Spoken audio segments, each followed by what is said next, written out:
যদি এক সপ্তাহের মধ্যে দোষীদের শাস্তি না দেওয়া হয় তাহলে আবার আমরা এই আন্দোলন করব। আর আমাদের নিরাপত্তার জন্য দোষীদের শাস্তি দরকার।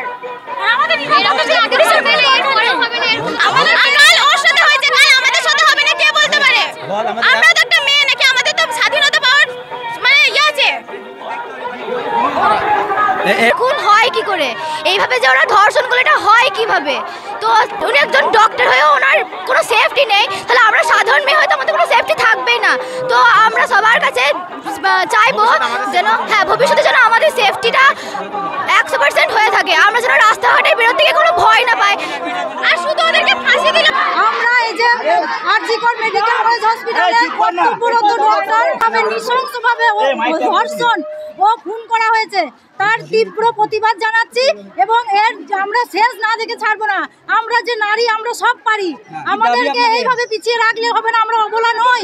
আমরা এর প্রতিবাদ চাই, এর জন্য সরকারকে দিতেই হবে। আমরা এর তীব্র নিন্দা এবং আমরা এতে জানি যে আমরা সফল হবই, এর সঠিক বিচার হবে এটা আমি জানি। সঠিক বিচার এবং ফাঁসি চাই, ফাঁসিও চাই আমরা, সঠিক বিচার চাই।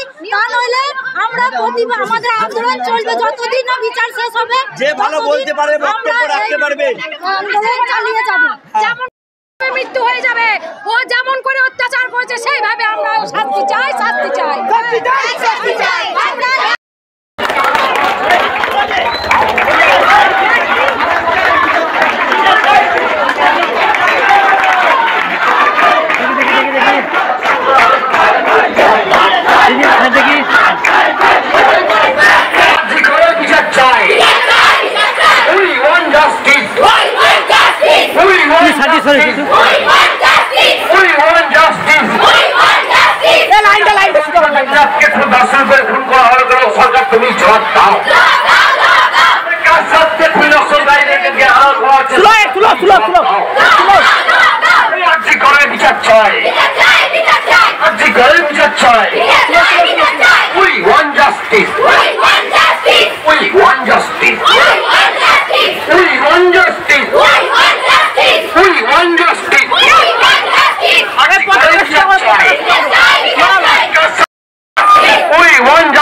सरकार तुम्हें जवाब दाओ।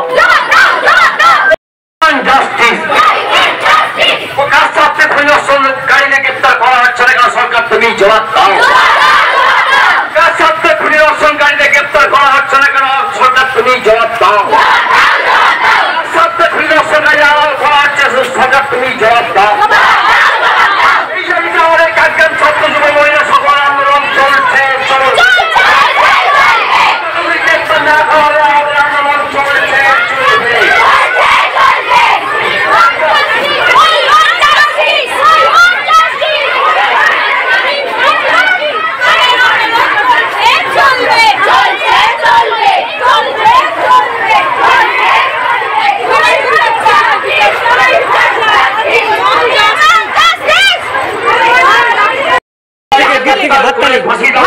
করতে হবে।